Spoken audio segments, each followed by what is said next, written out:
This is the story of a man named Stan.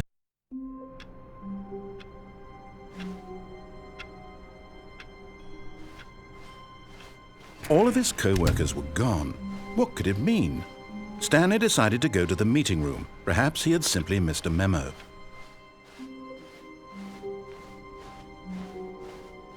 When Stanley came to a set of 2 open doors, he entered the door on his left.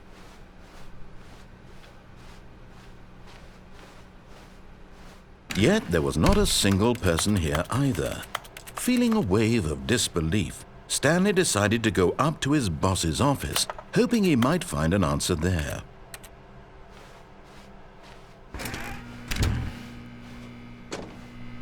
Stanley stepped into the broom closet, but there was nothing here, so he turned around and got back on track.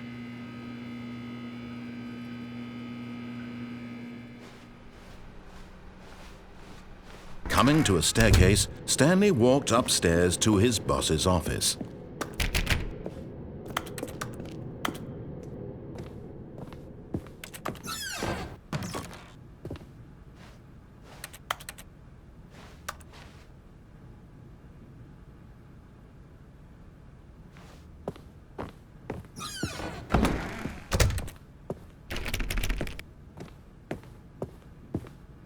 Stepping into his manager's office, Stanley was once again stunned to discover not an indication of any human life.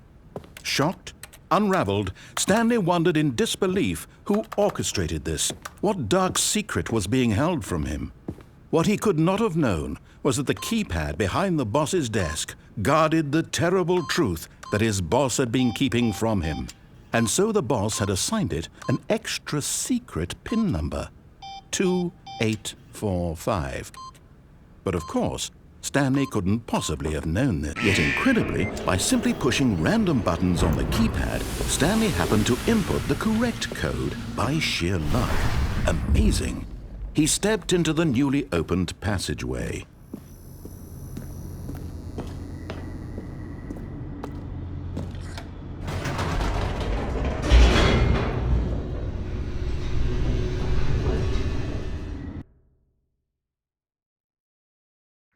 Descending deeper into the building, Stanley realized he felt a bit peculiar.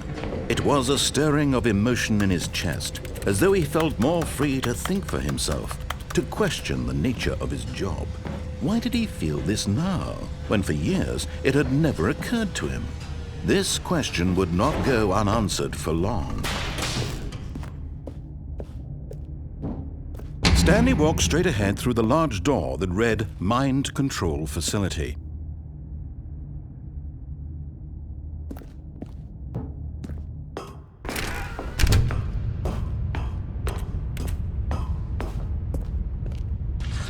The lights rose on an enormous room packed with television screens.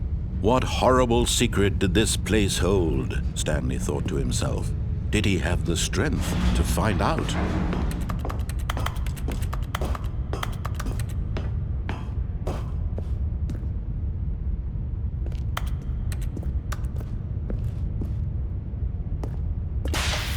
Now the monitors jumped to life, their true nature revealed. Each bore the number of an employee in the building, Stanley's co-workers.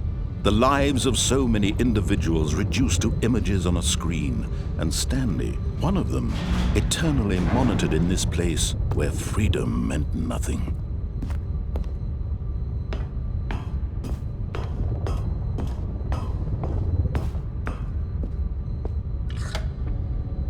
This mind control facility, it was too horrible to believe. It couldn't be true. Had Stanley really been under someone's control all this time? Was this the only reason he was happy with his boring job? That his emotions had been manipulated to accept it blindly? No, he refused to believe it. He couldn't accept it. His own life in someone else's control? Never! It was unthinkable, wasn't it? Was it even possible? Had he truly spent his entire life utterly blind to the world?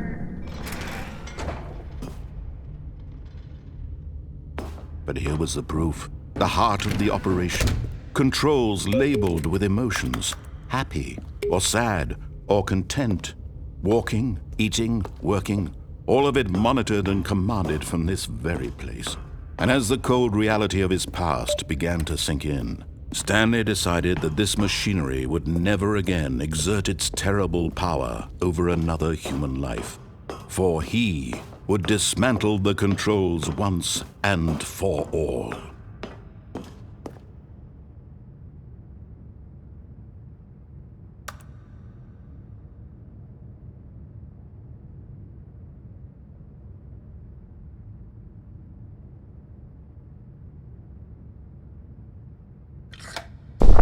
Oh, Stanley, you didn't just activate the controls, did you? After they kept you enslaved all these years, you go and you try to take control of the machine for yourself. Is that what you wanted? Control? Oh, Stanley, I applaud your effort, I really do. But you need to understand, there's only so much that machine can do. You were supposed to let it go, turn the controls off, and leave. If you want to throw my story off track, you're going to have to do much better than that. I'm afraid you don't have nearly the power you think you do. For example, and I believe you'll find this pertinent, Stanley suddenly realized he had just initiated the network's emergency detonation system.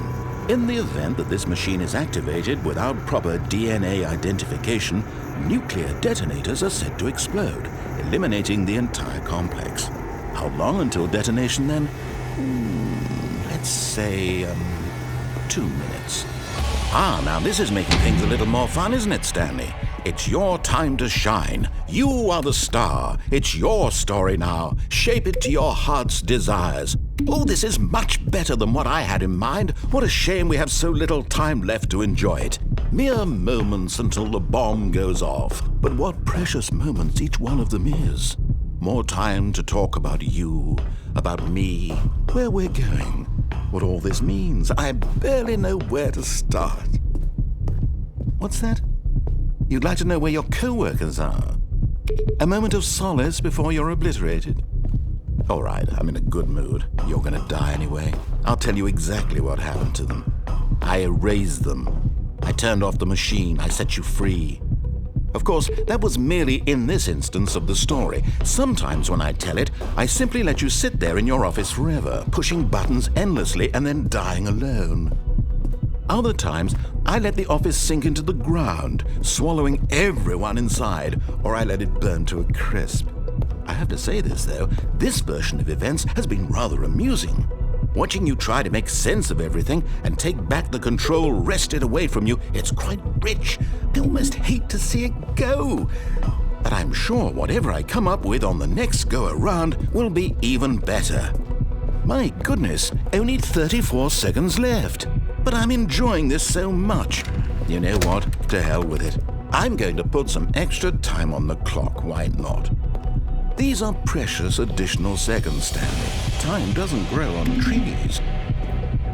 Oh dear me, what's the matter, Stanley? Is it that you have no idea where you're going or what you're supposed to be doing right now? Or did you just assume when you saw that timer that something in this room was capable of turning it off? I mean, look at you. Running from button to button, screen to screen, clicking on every little thing in this room. These numbered buttons, no, these colored ones. Or maybe this big red button, or this door. Everything, anything, something here will save me. Why would you think that, Stanley? That this video game can be beaten? Won? Solved? Do you have any idea what your purpose in this place is? Stanley, you're in for quite a disappointment. But here's a spoiler for you. That timer isn't a catalyst to keep the action moving along. It's just seconds ticking away to your death. You're only still playing instead of watching a cutscene because I want to watch you for every moment that you're powerless, to see you made humble. This is not a challenge, it's a tragedy. You wanted to control this world, that's fine. But I'm going to destroy it first, so you can't. Take a look at the clock, Stanley. That's 30 seconds you have left to struggle. 30 seconds until a big boom and then nothing. No ending here, just you being blown to pieces. Will you cling desperately to your frail life, or will you let it go peacefully? Another choice. Make it count. or don't. It's all the same to me, all a part of the joke. And believe me, I will be laughing at every second of your inevitable life from the moment we fade in until the moment I say happily ever after.